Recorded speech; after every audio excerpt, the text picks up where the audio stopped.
Assalamualaikum warahmatullahi wabarakatuh. Perkenalkan, nama saya Muhammad Erwin dari Saputra dengan NIM 123100030 dari program studi PGMI dari kelas 3A.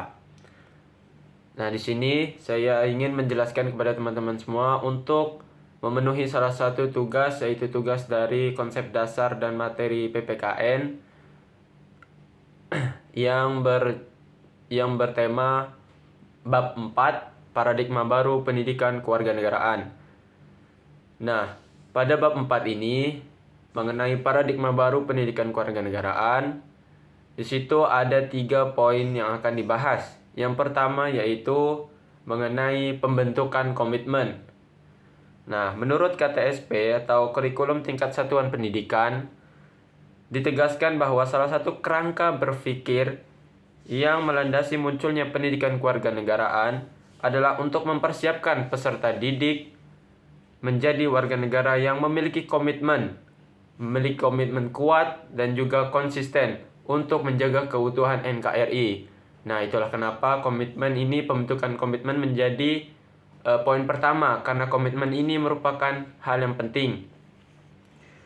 Nah, seperti yang kita tahu, kemerdekaan Indonesia diproklamasikan pada tanggal 17 Agustus 1945. Nah, kemerdekaan kita proklamasi pada tanggal 17 itu membentuk proklamasi Negara Kesatuan Republik Indonesia, yaitu negara kita, yaitu NKRI. Nah, kemerdekaan kita pastinya merupakan sesuatu yang diperoleh melalui perjuangan-perjuangan dari pahlawan-pahlawan sebelumnya.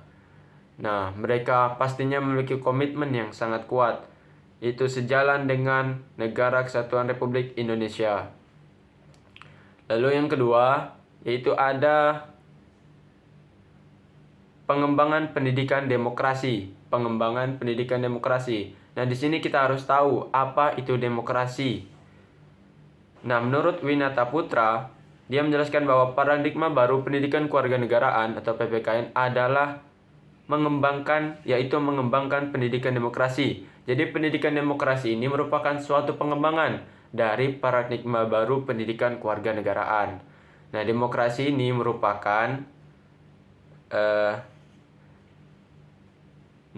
seperti yang kita tahu, negara demokrasi adalah negara yang dibangun dari kehendak rakyat, oleh rakyat, dan untuk rakyat itu sendiri.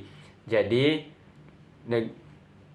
kita harus tahu bahwa demokrasi yaitu semuanya merupakan tanggung jawab rakyat dan kita semua. Jadi, negara demokrasi adalah negara yang dibentuk oleh rakyat, adalah negara yang dibentuk oleh rakyat sebagai kebutuhan yang dibangun dari kehendak seluruh rakyat, diatur dan juga dilaksanakan oleh rakyat untuk kepentingan rakyat. Nah, itulah yang harus kita tahu mengenai poin kedua ini, yaitu pengembangan pendidikan demokrasi. Lalu yang ketiga, ada pembentukan civic minded. Nah, civic minded ini apa? Civic minded ini merupakan seperti pemikiran yang mementingkan kepentingan umum, mementingkan kepentingan negara. Nah, ada orang Inggris mengatakan right or wrong my country, artinya baik atau buruk adalah negaraku yang harus tetap aku bela. Nah, itulah yang dinamakan civic minded.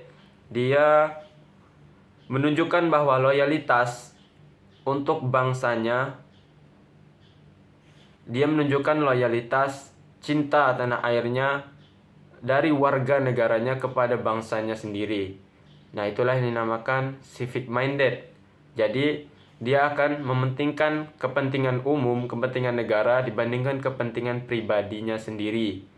Nah, inilah yang menciptakan rasa nasionalis. Ketiga konsep ini akan menciptakan rasa nasionalis dan akan menjaga keutuhan NKRI, menjaga keutuhan negara kita tercinta, yaitu Negara Kesatuan Republik Indonesia.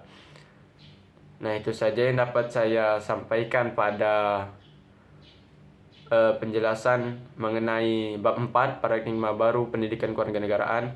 Semoga teman-teman semua dapat memperoleh manfaat dari apa yang saya jelaskan.